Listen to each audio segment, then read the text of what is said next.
Hello friends, in this video we'll talk about globalization, which is the last chapter in contemporary world politics for class 12. In this chapter, as the title suggests, we are going to talk about globalization. Globalization है क्या, ठीक है, और हमारी life को किस तरह से इम्पैक्ट करती है, ठीक है। ग्लोबलाइजेशन क्या है ये बात करेंगे, ओके। किस तरह से इम्पैक्ट करती है, क्या उसके कॉन्सिक्वेंसेस हैं, ठीक है, उसके पॉलिटिकल, इकोनॉमिक और कल्चरल कॉन्सिक्वेंसेस के बारे में बात करेंगे, ठीक है। फिर इंडिया ने किस तरह से ग्लोबलाइजेशन को रिस्पॉन्ड किया है ये बात करेंगे। तो ब्रीफ मैंने आपको इसका इंट्रोडक्शन दिया, ठीक है। तो जब हम बात करते हैं, अब let's talk about the concept of globalization. देखिए, इसमें समझाने के लिए भी आपकी बुक में 3 स्टोरी दी गई हैं। एक जो जनार्दन की स्टोरी है, जो कि कॉल सेंटर में काम करता है और इवनिंग में घर से चला जाता है काम करने के लिए, और वहाँ जाकर अपनी जॉब पे जाकर जो जनार्दन है वो जॉन बन जाता है, ठीक है। अपना नाम बदल लेता है और एक अलग एसेंट में, एक डिफरेंट स्टाइल से इंग्लिश बोलना शुरू कर देता है, जैसा यूजुअली वो घर पर नहीं बोलता है, क्योंकि उसको अपने ऐसे क्लाइंट से कम्युनिकेट करना है जो बहुत हज़ारों किलोमीटर उससे दूर बैठे हैं और प्रॉब्ली जिनसे वो ज़िंदगी में कभी नहीं मिलेगा, ठीक है। और पूरी रात वो काम करता है, जबकि सारे लोग यूजुअली, बाकी जो लोग हैं वो सब रेस्ट करते हैं रात को, लेकिन ये इसका जो काम है वो रात का है, ओवरसीज़ है। और वो इसलिए क्योंकि जनार्दन ने एक ऐसी कंपनी के लिए काम कर रहा है जो कंपनी इंडिया में बेस्ड नहीं है, राइट। एंड ये उसका डेली रूटीन है। उसकी जो हॉलीडेज़ हैं, जो उसकी हॉलीडेज़ आती हैं, वो भी इंडियन कैलेंडर से मैच नहीं होती हैं, ठीक है। हॉलीडेज़ भी उसकी इंडियन कैलेंडर से मैच नहीं होती, क्योंकि जो भी उसके क्लाइंट्स हैं वो यूएस में हैं, तो वो यूएस के क्लाइंट्स, यूएस के कैलेंडर के साथ उसकी हॉलीडेज़ मैच होती हैं। एक स्टोरी ये है। दूसरी स्टोरी एक और है रामधारी की। सॉरी, रामधारी शॉपिंग के लिए गया है। उसने एक बर्थडे गिफ्ट लेना है, अब 9 ईयर ओल्ड डॉटर है उसकी, उसके लिए, और वो उसने उसको प्रॉमिस किया कि वो साइकिल उसको गिफ्ट करेगा, राइट। और अब उसको ऐसी एक साइकिल चाहिए जो कि अफोर्डेबल भी हो और रीजनेबल क्वालिटी की भी हो, लेकिन उसमें मार्केट में जब वो देखता है तो उसको एक ऐसी जो ऑप्शन मिलती है वो मेड इन चाइना है, ठीक है।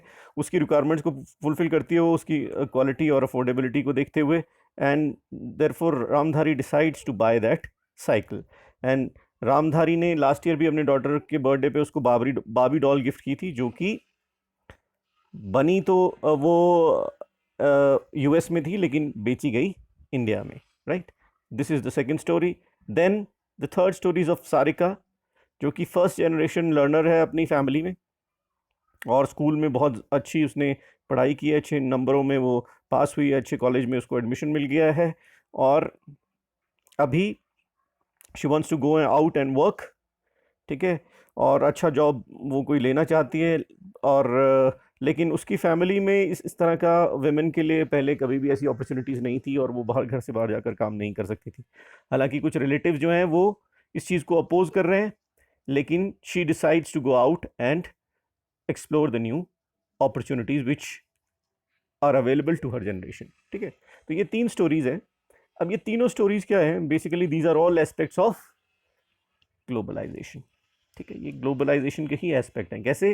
देखिए, जनार्दन जो है वो एक का जो स्टोरी है वो है ग्लोबलाइजेशन ऑफ सर्विसेज की। इंडिया में बैठकर Janardan is giving services to a company which is based in US, और कस्टमर जो है वो भी यूएस में बेस्ड है। तो है वो इंडिया में, काम वो कर रहा है यूएस के लिए और यूएस की कंपनी के लिए, ठीक है। वहाँ पर कोई कस्टमर केयर में फ़ोन करता है किसी यूएस कंपनी के, तो वो फ़ोन पहले इंडिया में आता है, और इंडिया में जनार्दन जो है वो जॉन बन के अमेरिकन एसेंट में इंग्लिश बोल के उसको रिप्लाई करता है और उसकी प्रॉब्लम्स को सॉल्व करता है। सेकंड स्टोरी जो रामधारी की है, उसका जो एग्जाम्पल है, it tells us about the movement of commodities, ठीक है ना। साइकिल बनी चाइना में है, इंडिया में बिक रही है, और वो प्रॉब्ली जो इंडिया में बनी साइकिल है वो शायद उससे सस्ती होगी, right. Then third story talks about the conflict of values and opportunities, कि सारिका की जैसी फीमेल जो पहले उसकी जनरेशन से पहले थी, उनके लिए वो ऑप्शंस अवेलेबल नहीं थी, उनके लिए घर से बाहर जाकर काम करना जो है अच्छा समझा नहीं जाता था। लेकिन अब it's a it's a normal thing for her. और नई अपॉर्चुनिटीज जो है वो यंग जनरेशन के पास अवेलेबल हैं because of globalization, right? So these are the three explanations of the three stories which were mentioned in the beginning. If we look for the examples of the use of the term globalization in real life, we'll realize that it is used in various contexts. Let us look at some of example. तो अलग अलग context में globalisation को use किया जाता है, मतलब उसको अलग अलग स्टोरी में अलग अलग तरह से इंटरप्रेट किया जा सकता है और अलग अलग सिचुएशन में इसको अप्लाई किया जा सकता है. जैसे कुछ फार्मर जो है वो सुसाइड कमिट कर लेते हैं बिकॉज उनकी क्रॉप जो है वो फेल हो गई. और क्यों? क्योंकि उन्होंने जो बड़े एक्सपेंसिव सीड्स खरीदे थे जो एक मल्टीनेशनल ने सप्लाई किए थे. तो here also globalization is involve. How? because the seeds which are supplied they were expensive and they were sold by the multinational. तो ultimately इसका effect किसके पे हुआ? Farmers पे. And it's a negative effect of globalization. Then another story, an Indian company bought a major rival company based in Europe despite protest by some of the current owners. तो Indian company ने अपने ही एक rival को, major rival company को जो कि Europe में based था, उसको खरीद लिया. This is also another example of globalization. और हमारे लिए, इंडिया के लिए पॉजिटिव डेवलपमेंट है कि इंडियन कंपनी किसी यूरोप की कंपनी को खरीद रही है. इसके लिए आपको एग्जाम्पल दे देता हूँ, टाटा ग्रुप का जैगुआर और लैंड रोवर का खरीदना. शायद ये उसी के कंटेक्स्ट में है कि टाटा ने जो लैंड रोवर और जैगुआर है उसको खरीद लिया था. Then moving ahead, another story, many retail shopkeepers fear that they would lose their livelihood if some major international company opens retail chains in the country. जो छोटे शॉपकीपर है उनको लगता है कि उनका जो रोजी रोटी वो चली जाएगी अगर मल्टीनेशनल कंपनी भी रिटेलिंग में आ जाएगी, है ना. हमने ऐसा देखा है, काफ़ी प्रोटेस्ट हुए हैं. जैसे बड़े बड़े मॉल्स हैं, वॉलमार्ट है इस तरह का, या रिलायंस फ्रेश जैसा है. अगर इस तरह का स्टोर हो तो वहाँ पर क्या होता है, जो हमारी रोज़मर्रा की चीज़ें हैं जिसमें फ्रूट्स एंड वेजीज हैं वो भी बड़े चीप रेट पर और बड़ी अच्छी क्वालिटी की मिल जाती हैं, जो कि यूजुअली हमको अपने जो नेबरहुड में जो हमारे हॉकर्स हैं उनसे नहीं मिलती. Then a film producer in Mumbai was accused of lifting the story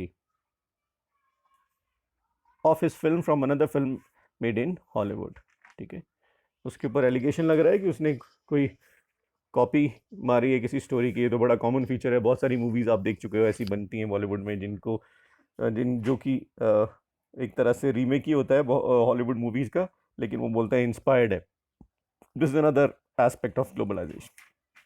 then militant groups issues statement threatening college girls wear western clothes. Militant groups जो फीमेल्स हैं, कॉलेज जाने वाली गर्ल्स हैं, उनको थ्रेटन करते हैं कि वो वेस्टर्न क्लोथ्स नहीं पहनेंगे. This is another aspect of globalization. तो ये सारे जो एग्जाम्पल हैं ये शो करते हैं कि जो ग्लोबलाइजेशन है वो हमेशा हमेशा पॉजिटिव नहीं होती, उसके नेगेटिव एस्पेक्ट्स भी हो सकते हैं. ठीक है, पॉजिटिव और नेगेटिव दोनों हैं. But there are many who believe that globalization has more negative consequences. ज़्यादातर लोग क्या मानते हैं कि जो ग्लोबलाइजेशन है इसके नेगेटिव कॉन्सिक्वेंसेज हैं. These examples also show us that globalization need not be only about economic issues or nor in the direction of the influence is always rich and the poor. और एक और conclusion हम निकाल सकते हैं globalisation के बारे में इन सब स्टोरी से, वो क्या है कि हमेशा globalization is not only about economic issues. सिर्फ इकोनॉमिक इश्यूज के बारे में नहीं है globalization. It is more than economic. It could be political, cultural, psychological, right? And at the same time the direction of the influence is not always from rich to poor countries. ठीक है, तो जो nor the direction of the influence always from rich to poor. ये भी ज़रूरी नहीं है कि हमेशा जो डायरेक्शन ऑफ इन्फ्लुएंस है वो हमेशा रिच से पुअर की तरफ आएगा. ठीक है, अच्छा आगे बात करते हैं. Since much of this usage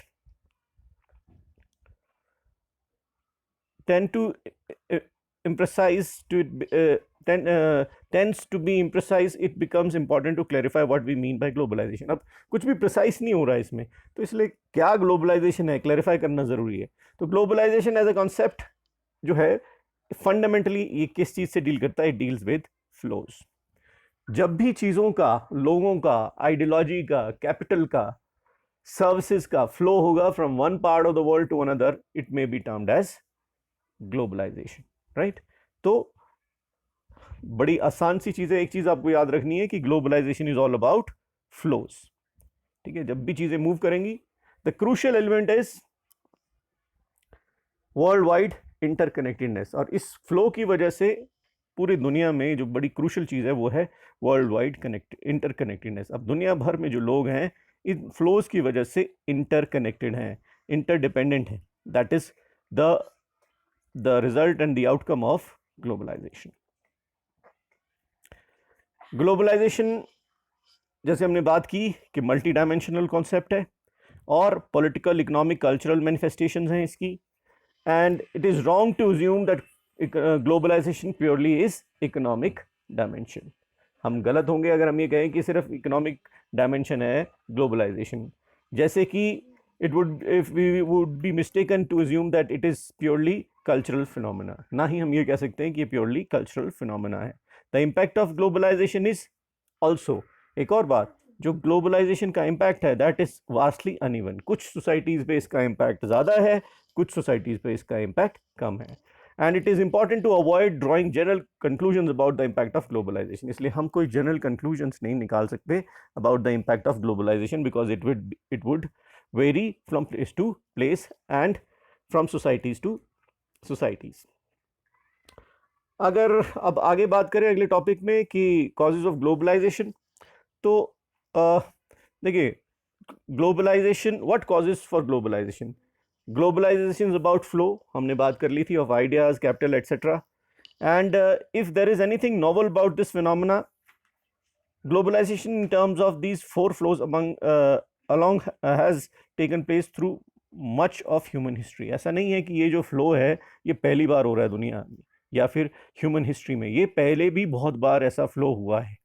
तो व्हाट इज न्यू अबाउट, और what is so phenomenal about this flow, है ना, जो अब फ्लो हो रहा है, इसमें क्या ऐसी अलग बात है जो पहले नहीं थी? एंड वो जो बात है that makes these flows different from the rest which had happened in the history, that is at the amount and the speed at which they are taking place. So the scale and speed of these flows accounts for the uniqueness of globalization। आज के युग में globalization has a strong historical base and it is important to view contemporary flows against this backdrop। Globalization नया phenomena नहीं है, historical base है इसका, पहले भी हो चुका है, लेकिन आज के ग्लोबलाइजेशन को अगर हमको देखना है, समझना है, तो उसको हमको उसके बैकड्रॉप, हिस्ट्री के बैकड्रॉप में ही देखना पड़ेगा। तो difference is the amount and the speed it is taking place. अब ग्लोबलाइजेशन किसी एक सिंगल फैक्टर से तो नहीं होता, no single factor is responsible for globalization, but एक बहुत बड़ा फैक्टर इज टेक्नोलॉजी। तो जो टेक्नोलॉजी में एडवांसमेंट हुई है उसकी वजह से जो स्पीड है और जो द एक्सटेंट है वो बढ़ गया है, और इसलिए ये बहुत एक इम्पॉर्टेंट एलिमेंट है। इसके अलावा काफ़ी डेवलपमेंट हुई है इन द टेलीग्राफ हो गया, टेलीफोन हो गया, माइक्रोचिप हो गया, ये जो रीसेंट डेवलपमेंट हुई है कम्युनिकेशन में, इसने भी जो ग्लोबलाइजेशन है इसको और इम्पेटस और मोमेंटम दिया है।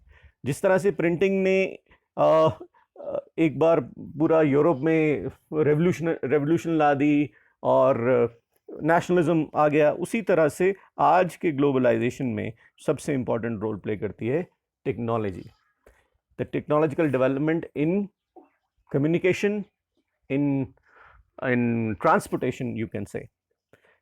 The ability of ideas, capital, commodity and people to move more easily from one part of the world to another has made possible largely by technological advances। The pace of these flows may vary। अब ये pace जो है वो very कर सकती है।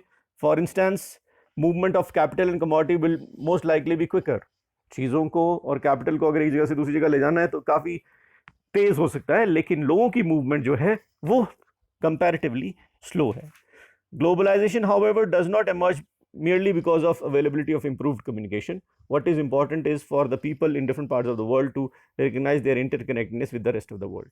फिर communication के अलावा लोगों में भी ये समझ होना बहुत ज़रूरी है कि they are interconnected and interdependent on the people of the rest of the world. Currently we are aware of the fact that events taking place in one part of the world have impact on the other। ठीक है, ये हम सब समझते हैं इस बात को बड़े अच्छे से, कि एक जगह पर कुछ होता है तो उसका इम्पैक्ट दूसरी जगह पर भी पड़ता है, कोई भी इवेंट हो। चाहे अभी आप कोविड-19 की बात कर लें, हमको पता लगा है, इसकी इंफॉर्मेशन मिली तो कंट्रीज़ ने प्रिपेयर किया, और जिन लोगों ने अच्छे से प्रिपेयर किया वो इस आउटब्रेक को, पेंडेमिक को कंट्रोल करने में और कंटेन करने में सक्सेसफुल हुए।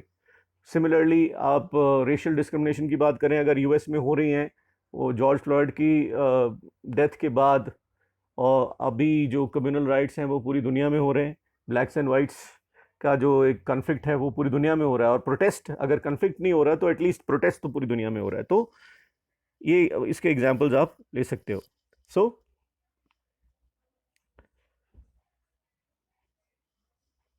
major events take place, their impact is felt outside their immediate local, national and regional environment at the global level. तो बात वही कि इनका इम्पैक्ट जो है, ऐसे जो इवेंट है उनका दूसरी जगह पर होता है, इसलिए this is a part of the global world we are living today, और हम कहते हैं कि we are living in a global village because we are so much interconnected, interdependent on each other. So this is what is globalization. तो simple sum up करने के लिए हम ये कह सकते हैं, globalization is about flows, but flows तो हिस्ट्री में भी होते थे, लेकिन अब जो फ्लोज हैं उनमें और पहले वाले फ्लोज में फ़र्क है, the speed and the rate and the amount जिस पे ये फ्लोज हो रहे हैं। Thank you so much. I hope आपको वीडियो पसंद आया होगा। वीडियो कैसा लगा बताएं, और चैनल को सब्सक्राइब करें। अगले वीडियो में बात करते हैं कॉन्सिक्वेंसेज ऑफ ग्लोबलाइजेशन की। तब तक अपना ख्याल रखें। Thank you so much.